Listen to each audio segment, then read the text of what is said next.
I just want to say a massive thank you to everyone who's watched the video so far on here on YouTube as well as on TikTok. It genuinely means a lot. Like, if you're taking a bit of time out of your day to watch me mess about with some rusty cars, then I don't know, that's pretty cool. So yeah, thank you. Really appreciate it. Hopefully the content will get a bit better. I'm hoping to get a microphone soon, so a little bit less echoey, a little bit less background noise interference with me just chatting. So hopefully that should improve the content as well. So thank you again for watching. Please like and subscribe if you like the content. Every subscriber means a hell of a lot. So yeah, thank you very much, and here's to the next video. Previously on the Freelander fixing video, I do an oil change and drop some things. I talk you through just how broken the Freelander actually is. We take it apart, get the service done, I do some sucking, and I show you some of what was wrong with it the week before starting the work. So enjoy part 2, where we get some fixing done. First, let's take the bumper off. Okay, so next we're going to get the bumper off, and we're going to start replacing some of these boost pipes for the silicone ones, as seen. I'm pretty sure there's a hole in the one on this side because it's quite wet around there, and it does sound like it's blowing.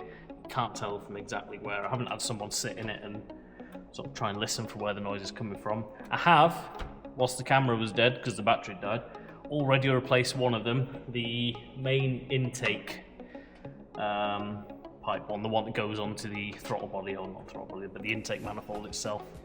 So I would replace that one. So I can't really get to any other, well, I can get to the one at the back on the turbo, but I'll probably do that last, to be fair, before I put the under tray back on. What I'd like to do first is get this bumper off, get the intercooler off, get the pipes off, and then the new ones in place, and then get the intercooler, replacement intercooler fitted. And yeah, it should be looking good. So to get the bumper off, it's a load of 10mm bolts.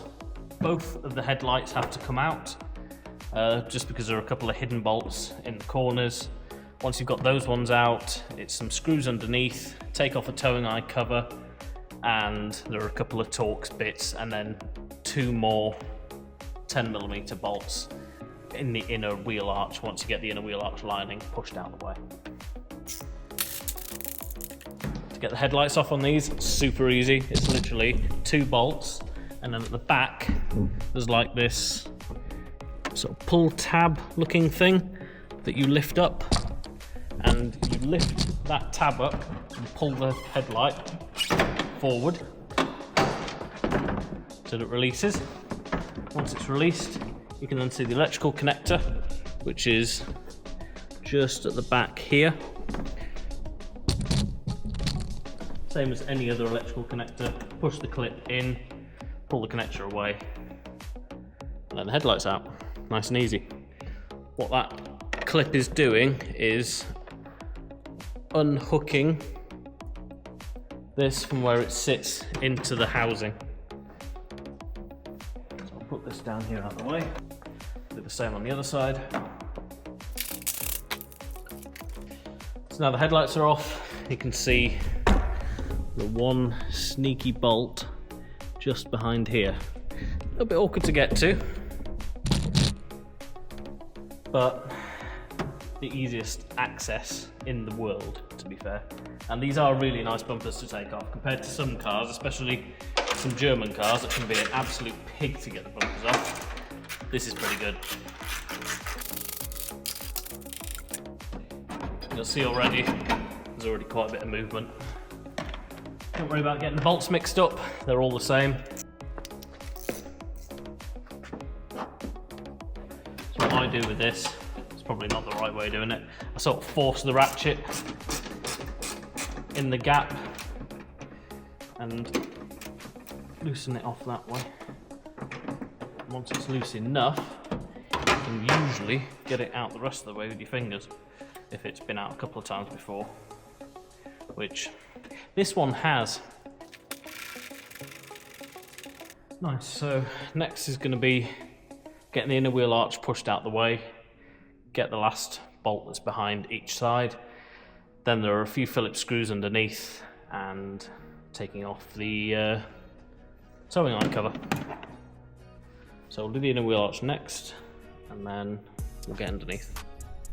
So the bolt that I'm trying to get to is just behind here. I'm not taking the inner wheel arch completely off, you don't have to. I've just taken off the bolt here and a couple of Phillips screws underneath. I've also taken off the towing eye cover, which is just two flat heads, and they both do like a half turn, and you pull it down and pull it out. Behind that then there are two 10mm bolts, which I've also removed. And once I've got these two side bolts out, there's one more on the other side, then there's an electrical connection on the other side as well, which does the parking sensors and the fog lights and so on. Once that's off, there's the headlight washer pipes. Pop that off, and then I can pull the bumper out of the way of the car and put it to one side. So just there is the electrical connection. That's going to unclip from its sort of housing and then pull apart the same as the headlight ones do. And then to remove the bumper, you literally just pull the bumper forwards like that and it'll sort of fall off. So yeah, I'll get that electrical connection off, pull the bumper forward, disconnect the headlight washers or the headlight washer pipe, and then crack on with the next stage.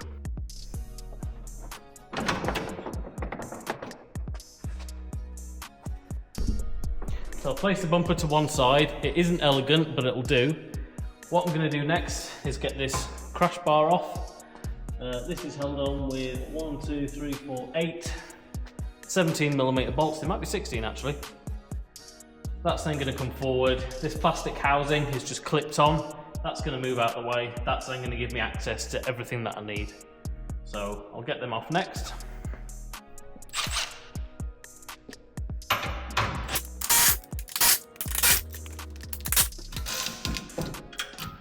Behind this is normally one electrical connection. Yep, which is for the horns.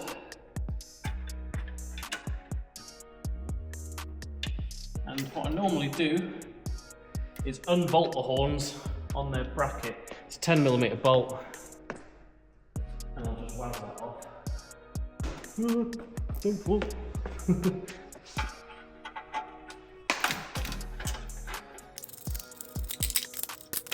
Cool, so that's the horns out the way.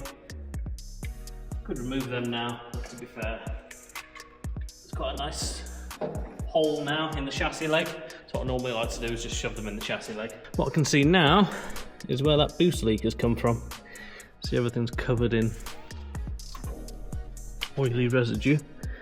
You can see where that pipe has rubbed and failed, which is less than ideal.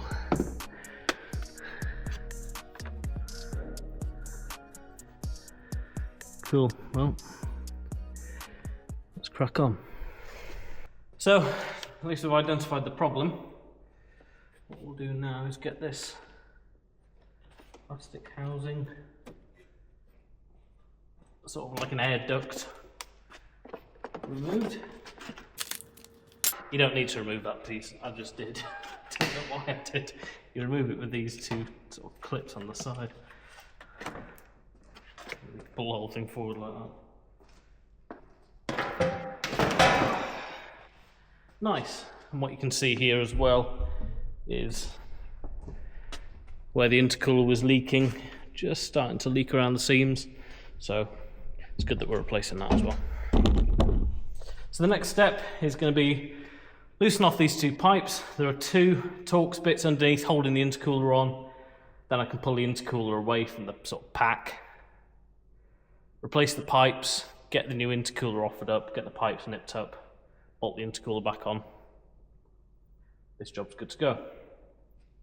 Let's get it.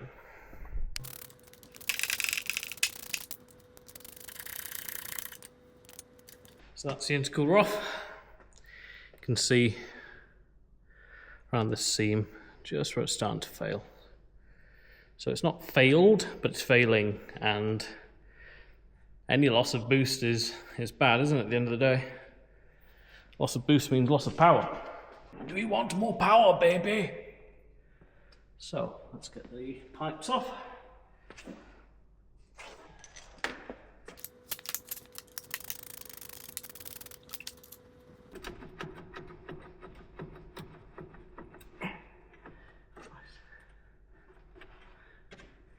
Like a plastic bracket. I've sped this next bit up because it's literally like 5 minutes of me trying to figure out how to get this rubber pipe out of a plastic bracket that's held on with one screw. And it took me all of those 5 minutes to find the screw that was holding the bracket on. I do identify as a moron, in case anyone's wondering.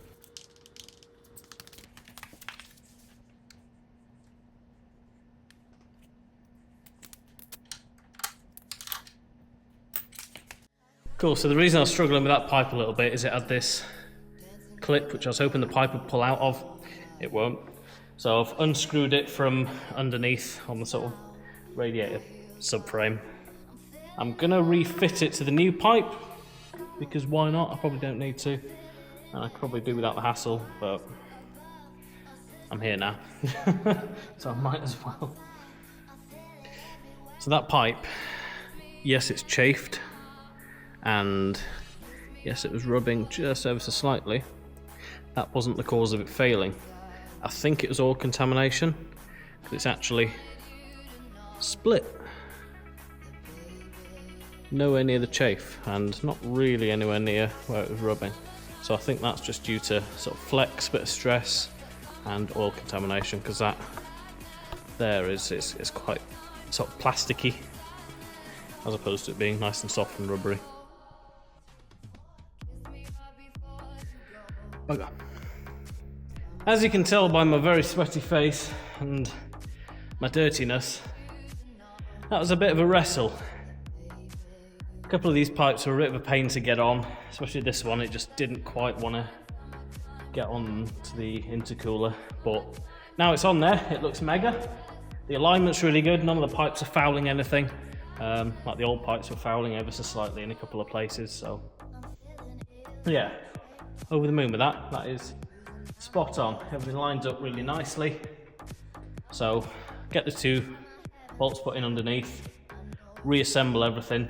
Then I've got one more boost pipe to do, which is on the back of the engine, off the turbocharger, and then that's everything at the front done. Cool, so that's all the pipes replaced, the intercooler fitted, bumper back on. I've got a couple more sort of bits to nip up. I'll just take you underneath and show you exactly what's been done. So we've got silicone hose, and right at the back of the engine, silicone hose, and then there's one more on the intake, which you can't really see from here, as well as the new intercooler, and of course the service with a new fuel filter, fresh oil, and a fresh oil filter, all genuine bits. So next up is going to be the rear suspension, which I'm probably going to end up jumping into tomorrow. It's getting a little bit late now. Right, it's day 2, and we're going to make a start in the back of the Freelander. So everything at the front's done. Let's make a start on getting these rear shocks and springs replaced. So first thing I've already done is taken out the interior trim. I've folded the seats down, and I've pulled the seal back off the lip. I've removed the trim piece that sits along here, which you literally just pull up on it. There are 2 sort of hooks on the side here that you do a half turn and pull them out, and then you can pull this trim away from the side of the body, exposing the 3 bolts that hold the shock absorber to the body via the top mount. And those 3 bolts are this. So this sits up in the body, and to get to the nuts that hold this on, this is attached to the top of the shock absorber like that, with the spring in the middle. You need to take that trim off. So I'll be replacing the shocks with some nice Bilstein, sort of bog standard shock absorbers, gas shocks. Replacing the top mounts and replacing the springs.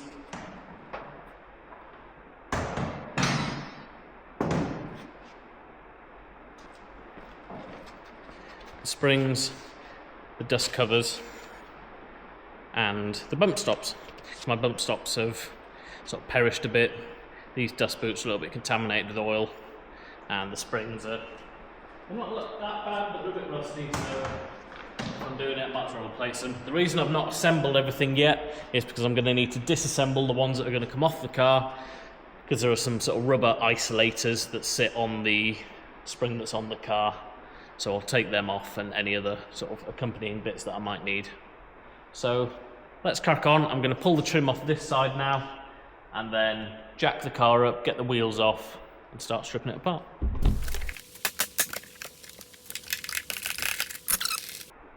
Nice, that gives me really good access to the top of the shock. I'll pop that down, pop the little nut cover off top of the shock. I can refit that when I refit the shock in the car.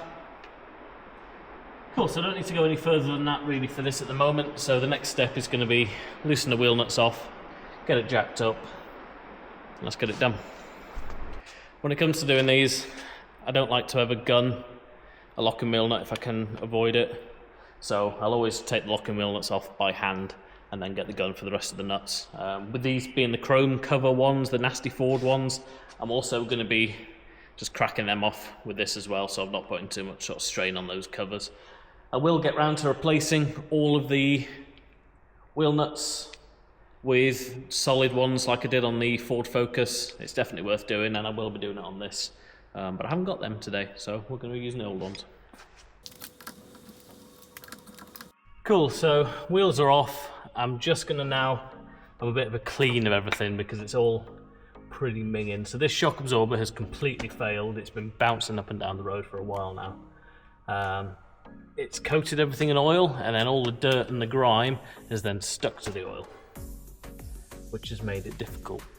So we're just going to clean behind the threads where they're going to stick through, on the brackets for the brake pipe and the ABS sensor. Also clean out the Torx fitting on this side because it's absolutely full of gunk. I'm going to spray some lube behind it where the threads are, and hopefully that should mean that we can get it apart without too much of a fight. But we'll have to see. And my biggest fear is this anti-roll bar leak, but it's been coated in oil. You never know. It might just come undone. I very much doubt it. But cool, so I've let that sit in some lubrication for a little while, some WD-40. So what we'll do now is just start to work them out. And I know WD-40 isn't a lubricant, everybody says it, but it is the best thing in the world for this job. I think I'm going to try an impact gun the anti-roll bar link first, and then if not, we'll try something else.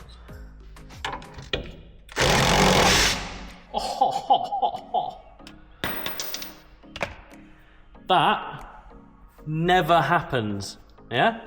Normally what happens is this will come a little bit of the way, it'll start to loosen off, and then it'll get stuck on the rust on the threads, and then it'll just start spinning, and you have to try and clamp the end, stop it spinning. Sometimes they have a cut out on the back for a spanner, sometimes they don't have that, and sometimes they have an Allen key sort of slot on the front, which ends up rounding off.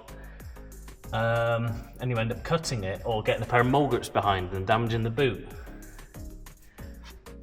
Not in this case. Nice. So the last bolt on this sort of shock absorber bit is going to be the pinch bolt behind that pinches the hub to the shock itself and actually holds it in place. And then these ones down here, which I've already had off before from when I replaced the diff, so it's going to be a case of literally just waz them off because I put a load of copper grease to help myself in the future on those.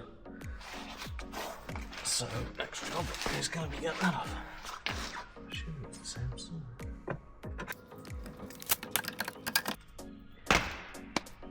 There's always one.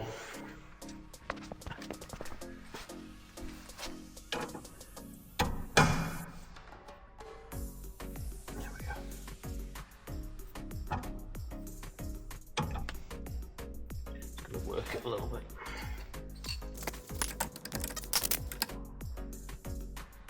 I'll give that a clean on the wire brush, and I'll put some copper grease on that as well.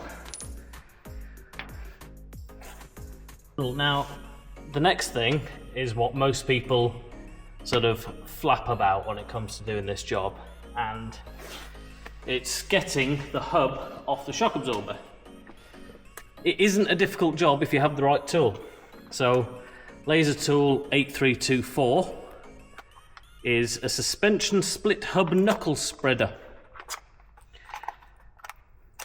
What it basically does is it goes behind the hub, you wind this in, and it spreads the hub off the shock. So you just need a few light taps to get it off instead of having to beat at it with a hammer. So I'll give that a clean behind. Okay. So there's a gap. And what we're going to do is put this tool in that gap, wind it in. It's just a 10mm. And drop it so that it falls apart into two different pieces.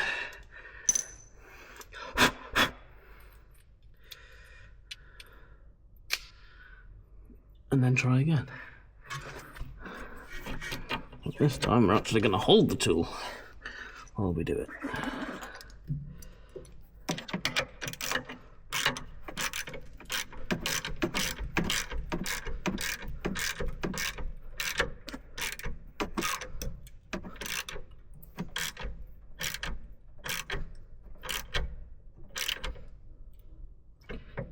You don't want to go crazy with it. You literally just want to do that. And then you can see there's already a crack forming around the dirt. So what we'll do now is we'll give that a gentle tap with a persuader. Might be a bit overkill. And you'll see that that's already just coming away. I'm not even hitting that very hard, I'm just using the weight of the sledgehammer to release it. So before I carry on with that, I'm going to get all these arms off and then knock this out all the way, unbolt it from the top, pull the shock out, split it, and then we'll play swapsies with the components that we need off it. As you can see, I've copper greased that from when I was working on it last, so it has literally just come apart.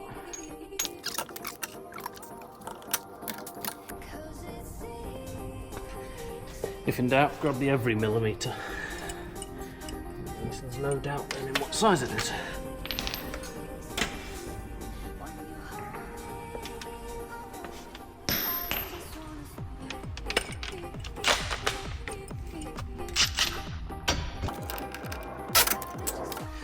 So now I can finish off just knocking the hub down, being careful not to hit the ABS cable. This next bit is mega satisfying, watching it slide down like that in like quick motion. But what you will see now is me doing some slightly confusing panicking as I quickly realise that the hub has come off and I can't hold it. Use a hammer just to prop it up for a minute.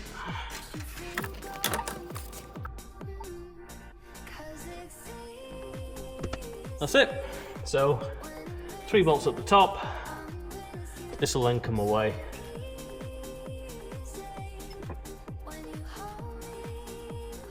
And then we're good to go. Okay, so that's nearly out. What's going to happen next, if I'm not careful, is this is just going to drop. Maybe I'll just let it drop. Let's move the expensive things out of the way.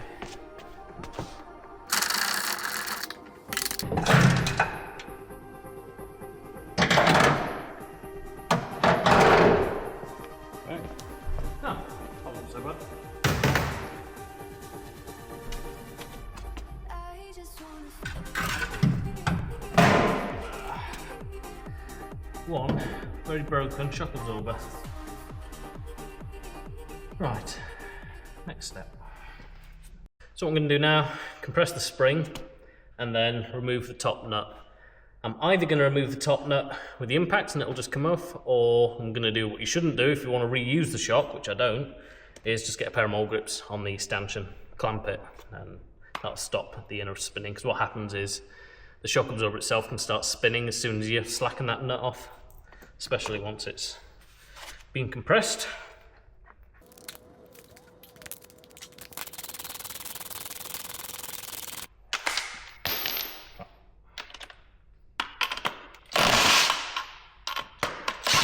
Yeah, see it's spinning now.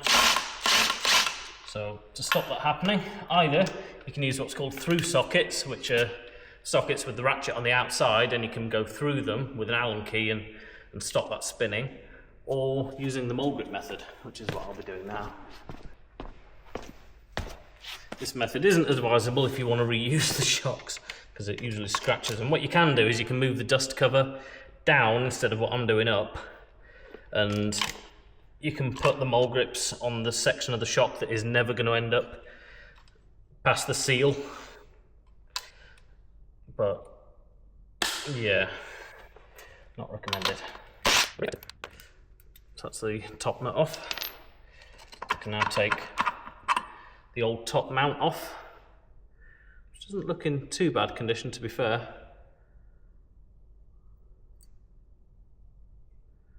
But still going to replace it.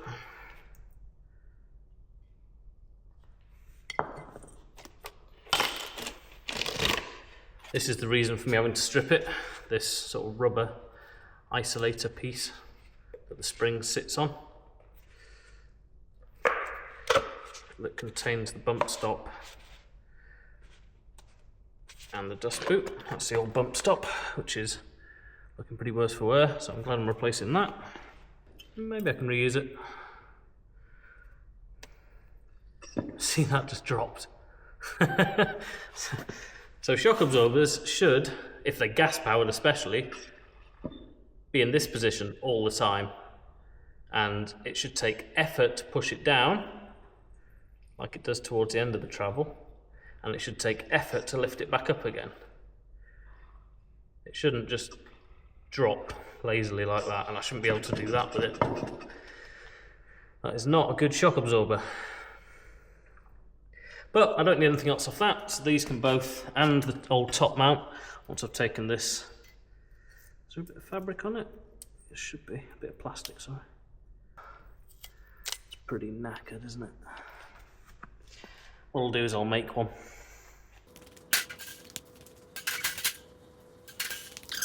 See, this shock's fully extended. If I push it down, it's very difficult to do, and it comes straight back up on its own. That's what a shock absorber should do. New bump stop in there. New bump stop fitted, and then that's on there happy, and then this will go down over the shock, and the spring will sit on that, and then I can fit this over the bottom of the shock towards the end.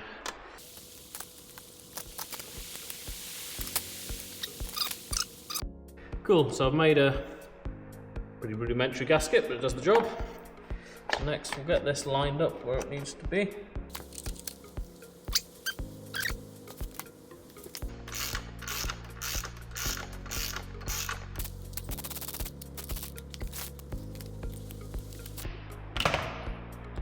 That's now safe.